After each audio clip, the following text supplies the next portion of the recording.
प्रवास पुन्हा प्रेमाचा भाग 9 आज आपण बघत आहोत। पूर्वीचे बाबा हे राकेशच्या पाठोपाठ गार्डनमध्ये जातात। राकेशचे फोनवरचं बोलणं बंद होतं आणि तो मागे बघतो। अरे काका, तुम्ही? तो आनंदातच विचारतो। हो बेटा, मला तुला काही विचारायचं होतं। पूर्वीचे बाबा त्याच्याकडे पुढे जात बोलतात। आता राकेशला माहिती होतं की पूर्वीचे बाबा त्याला काय विचारणार आहेत ते। एकतर ते बोलतील की माझ्या मुलीपासून दूर राहा, एकतर बोलतील की माझ्या मुलीसोबत लग्न करशील का। दुसरा ऑप्शन त्यांनी बोलला तर माझ्यासाठी खूप छान असेल, पण पहिला ऑप्शन जर बोलला तर मी त्यांचं ऐकू शकणार नाही, कारण आता मी त्यांच्या मुलीवर प्रेम करतो। तरी चेहऱ्यावर काहीच प्रश्नार्थक भाव न ठेवता तो बोलतो, काय झालं, बोला काका। तेव्हा पूर्वीचे बाबा बोलतात, बेटा सकाळी मी तुला बोललो होतं ना मुलीचं लग्न करायचं आहे ते। हो बोलले होते, पण त्याचं काय? माझ्या मुलीला तू ओळखतोस का? पूर्वी देशमुख नाव आहे तिचं। हो काका, माझी चांगलीच मैत्रीण आहे ती। गेल्या 3-4 महिन्यांपासून आमची ओळख आहे, एकमेकांना चांगलंच ओळखतो आम्ही। मग बेटा, माझं तर एक बापाचं मन आहे। मी एक स्वार्थी बाप म्हणून तुला काहीतरी विचारत आहे। मला सांग, तुझ्या आयुष्यात कोणी मुलगी आहे का जिच्यावर तू कधी प्रेम केलं किंवा करत आहेस असं? किंवा तुला कुणासोबत लग्न करायचं आहे का? किंवा तुझ्या घरच्यांनी तुझं लग्न कुठे ठरवलं आहे असं? आता राकेश गडबडतो, काका तुम्ही असं का विचारत आहात मला? ते काय आहे ना बेटा, मनात बरेच प्रश्न असतात, ते समोरच्याला विचारून ठेवले आणि त्याचं उत्तर ऐकून आपलं मन जे काही बोलेल तेच आपण करायला हवं। माझ्या मनात मगाशी माझ्या पूर्वीसाठी तुझा विचार आला। कुठेतरी वाटलं की माझ्या पूर्वीचा राजकुमार हा तूच आहे। राकेशला तर फार आनंद झाला। आज तर त्याचा लकीच दिवस आहे आणि स्वतःहूनच मुलीचा बाप हा आपल्याकडे मुलीची मागणी करत आहे किंवा तिच्याबद्दल आपल्याला निवडत आहे। हे त्यांचं बोलणं बघून ऐकून तर त्याच्या खुशीचा ठिकाणाच नव्हता, पण तो जास्त रिॲक्ट न करता त्यांच्याकडे बघतो। तितक्यात ते बोलतात, पण काय काका? राकेश त्यांना विचारतो। अरे बेटा, बोललो ना, एक स्वार्थी बाप म्हणून तुझ्यासोबत आता तुझ्याबद्दल माहिती काढत आहे, फक्त माझ्या मुलीचं चांगलं व्हावा त्याच्यासाठी। हो काका, तुमच्या मनात जेही प्रश्न असेल मला नक्कीच विचारा, मी तुमच्या सगळ्या प्रश्नांची उत्तरे देतो। हे बघ राकेश, मी तुला पूर्ण ओळखतो, पण ते काय आहे ना, मी एक बाप आहे। मला तर तू खूप आवडतो, पण मला तुझ्याबद्दल जास्त माहिती नाही। मला तुझ्याबद्दल सगळं जाणून घ्यायचं आहे। तुला काही हरकत नसेल तर काय तू मला सगळं सांगेल? हो काका, का नाही? राकेश सुरुवात करतो आपल्या आईवडिलांपासून। एक एक करून तो त्याची सगळी इन्फॉर्मेशन पूर्वीच्या बाबांना देतो। आता मात्र त्याच्याबद्दल जे काही होतं ते त्यांना खुल्या मनाने तो पूर्वीच्या बाबांना सांगितलं होतं। आता बाबांनी ते सगळं शांततेत ऐकलं आणि त्याला विचारलं, सगळं सांगून झालं ना, की अजून काही स्वतःबद्दल सांगायचं आहे? काही बाकी आहे का बेटा? शेवटी एक बाप होता तो, आणि प्रत्येक बापाला आपली मुलगी सुखी राहिली पाहिजे हेच वाटतं। त्यांनाही तेच वाटत होतं, पण राकेशकडून ते जाणून घ्यायचं होतं। आता त्यांच्या मनाची घालमेल त्याला समजली आणि राकेश उठून पूर्वीच्या बाबांच्या पायाजवळ येऊन बसला। काका, तुम्हाला काय विचारायचं आहे मला ते समजलं। माझ्या आयुष्यात कोणीच मुलगी नाही। मी कधी काळी एक मुलगी लाईक करत होतो, पण तिच्या मनात माझ्याबद्दल प्रेम नव्हतं। माझं प्रेम हे एकतर्फी होतं। मला तर कधी वाटलंही नव्हतं की मी परत कधी कुणाच्या प्रेमात पडेल, आणि खरंच मी एका मुलीच्या प्रेमात आहे।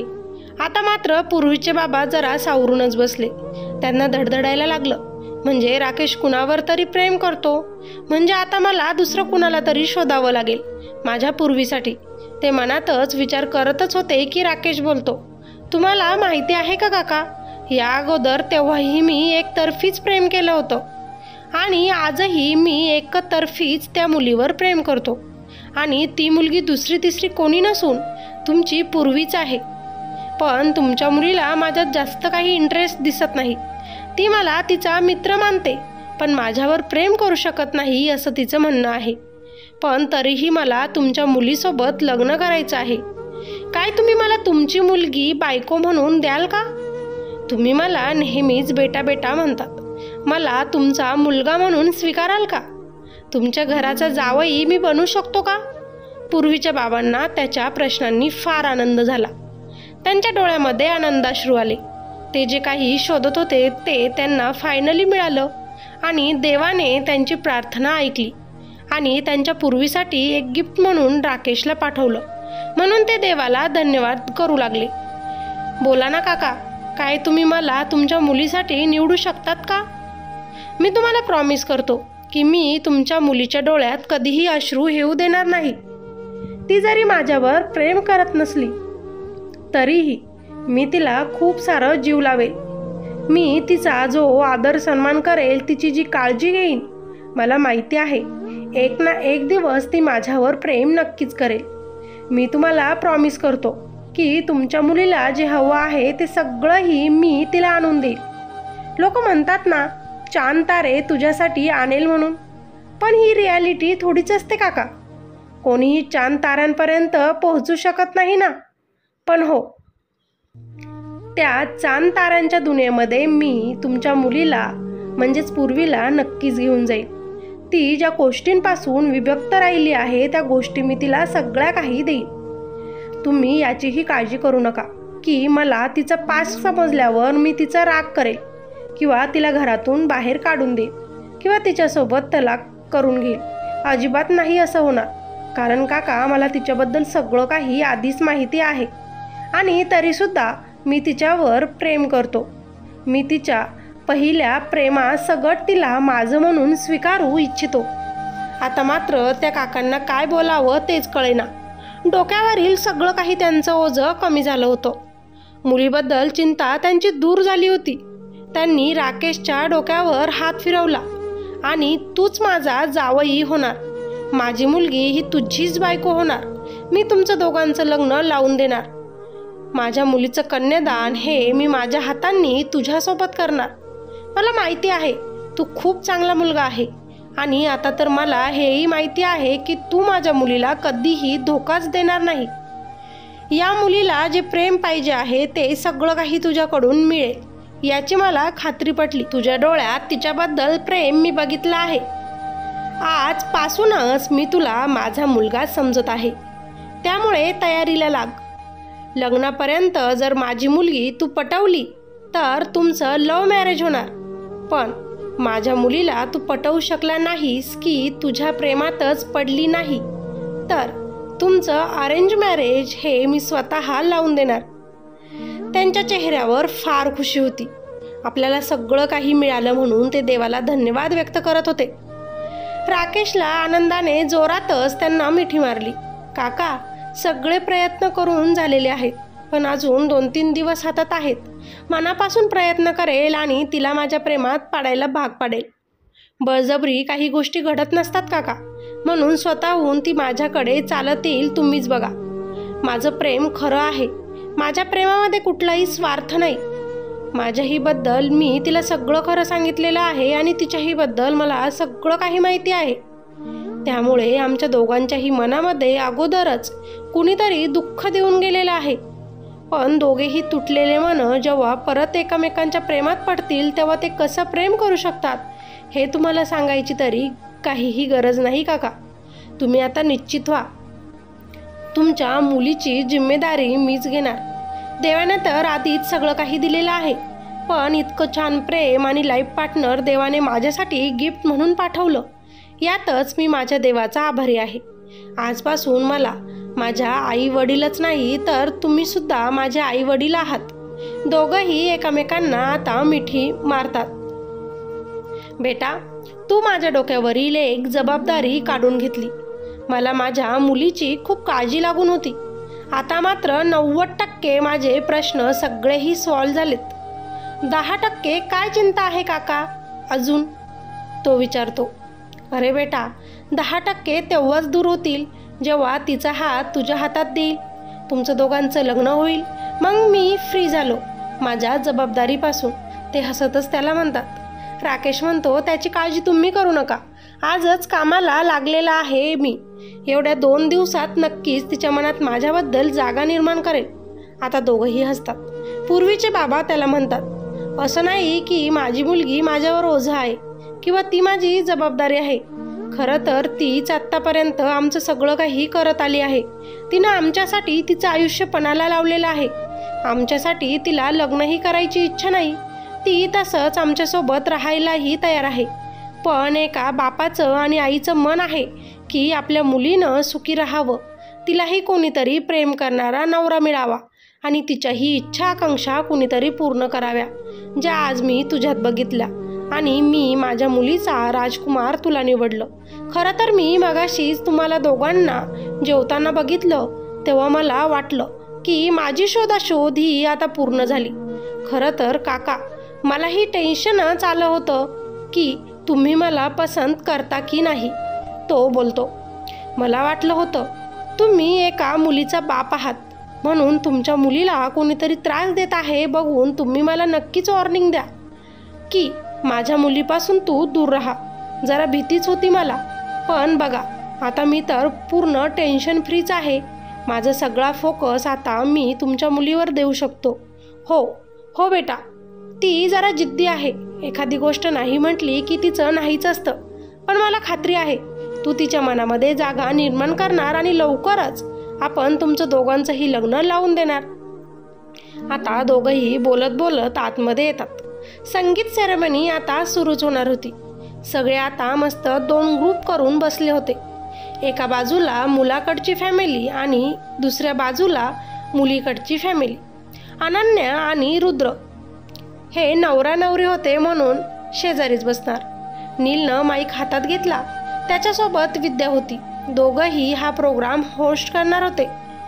करायची का मग कॉम्पिटिशन सुरू? एक एक करून आपला परफॉर्म दाखवणार, तो बोलतो. खालून तर सगळी तरुण मंडळी जोरातच ओरडली, हो हो. तर आता एक धमाकेदार performance by Rudra and his team. Let's start the music, तो जोरात बोलला. खरं तर आजपासूनच राकेश आणि पूर्वी यांच्या प्रेमाला सुरुवात होणार होती. नील विद्या बाजूला झालेत. म्युझिक सुरू झालं. राकेशचं लक्ष सगळं काही पूर्वीवर होतं. रुद्र तितक्यातच त्याच्या भावाला हळूच म्हणतो, दादा आधी आपण का रे अनन्याच्या टीमला बोलव ना. अरे पण मी तर अनाऊन्स पण केलं. विद्याच्या डोक्यात तितक्यात आलं. ती पटकनच राकेशला बोलवते आणि तू आता परफॉर्म कर, तू पण आमच्याकडूनच आहे असं त्याला म्हणते. त्याला काय, त्यालाही हेच तर लागत होतं. त्यानं टीमला आधीच गाणं सांगून ठेवलं होतं. आता राकेश स्टेजवर आला. त्याची नजर पूर्वीवर राखली होती. तो आला आणि गाणं सुरू झालं.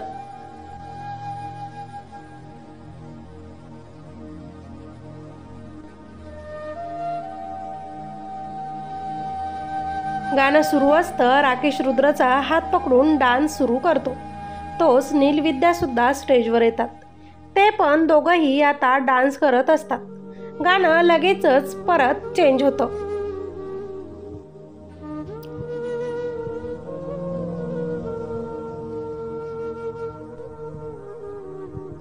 त्यांचा सगळ्यांचा इतका छान आनंदाने एकमेकांची साथ देत डान्स करताना बघून खाली सगळेजण जोराजोरात ओरडायला लागले. ओ हो हो हो मस्त. काहींनी तर आता शिट्ट्या वाजवल्या. टाळ्यांचा देखील कडकडाट होत होता. तोच आता समोरची अनन्याची टीमचा नंबर होता. अनन्याला तर फार टेन्शनच आलं. रुद्राची फॅमिली किती छान तयारी आधीच करून ठेवली होती. त्यांना मला हरवायचं होतं वाटतं. पूर्वी तुला माझी लाज ठेवावी लागेल. नीट परफॉर्म कर पुढे जाऊन. तुला जोडी आहेच आधी दादा. पूर्वी लगेचच तिला म्हणते, हे बघ अनु, तू मला दुसरं काहीही सांग, पण हे इतकं मोठं काम नको देऊ. सगळं बरेच दिवस झालेत आता मी एकही डान्स केला नाही. उगाच नको माझ्यामुळे तुझी टीम हारायला. तू शांत हो पूर्वी. मला तुझ्यावर पूर्ण विश्वास आहे. तू स्टेजवर गेल्यावर तू जिंकूनच येणार. अरे पण यार अनु, नको ना मला इतकं मोठ्या संकटात ढकलू. तोच तिथे बहाण्याने राकेश पोहोचतो. चॅलेंज लक्षात आहे ना, कॉम्पिटिशन आहे आपल्यात. मी तर डान्स करून आलो. आता तुला करायला जायचं आहे. तोच अनन्या पूर्वीला पुढे स्टेजवर ढकलते. राकेशना तिचा हात पकडलेला असल्यामुळे तोही पूर्वीसोबतच स्टेजवर ढकलला जातो. तितक्यातच गाणं प्ले होतं, ज्या गाण्यामुळे दोघांच्याही मनामध्ये जी घालमेल चालू होती एकमेकांबद्दल, ती एकमेकांच्या डोळ्यामध्ये बघायला भेटते. आता मात्र पूर्वीला वेगळंच काहीतरी फिलिंग तर गाणं ऐकून येत होतं. ती रागातच हळूच राकेशला बोलते, हे सगळं तूच करायला सांगितलं असेल, नाहीतर आपण इथे आले बरोबर हे गाणं कसं काय लागलं. राकेश लगेचच हसतो आणि तिला म्हणतो, बाय डिफॉल्ट लागलं असेल. कदाचित देवाला सुद्धा आपल्या दोघांना मिळवण्याची घाई झाली असेल. त्यांचं म्युझिक सुरूच होतं, पण इकडे विद्याला खूप कसं तरी व्हायला लागलं होतं. नीलचं सगळं लक्ष मात्र स्टेजवर पुढे होतं. तो पण देवाला म्हणत होता, देवा, ही जी मुलगी आहे ना पूर्वी, ती खूप चांगली आहे. माझ्या नशिबात ती नव्हती, माझं बॅड लक. पण प्लीज देवा, तूच आता तिच्या नशिबात राकेशला घेऊन येऊ शकतो. तिच्या मनात त्याच्याबद्दल प्रेम निर्माण कर आणि आमची मैत्री परत कर. आमची सगळी फॅमिली खुश ठेव. इकडे मात्र पूर्वीचे बाबा राकेशला बेस्ट लक असा मेसेज करतात. तो मोबाईलमध्ये बघतो आणि डोळ्यांनीच त्याला थँक्यू असं बोलतो. ती मात्र रागातच त्याला बघत असते. आता आपल्याला बघायचं आहे राकेश आणि पूर्वी हे दोघं स्टेजवर डान्स करतील किंवा नाही. राकेश हा पूर्वीच्या मनामध्ये त्याच्याबद्दल जागा निर्माण करेल किंवा नाही. ते दोघं एकमेकांना कधी ॲक्सेप्ट करतील हे आपण लगेचच पुढच्या पार्टमध्ये बघणार आहोत. त्यामुळे स्टोरी आवडली असेल तर नक्कीच लाईक करा.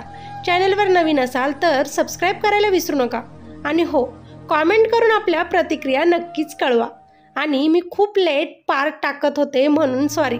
आता इथून पुढे नक्कीच प्रयत्न असेल की डेली नाही म्हणणार मी, पण 2 दिवसानंतर आपली स्टोरी चॅनलवर येत राहील. चला तर मग भेटूया नेक्स्ट पार्टमध्ये. तोपर्यंत धन्यवाद.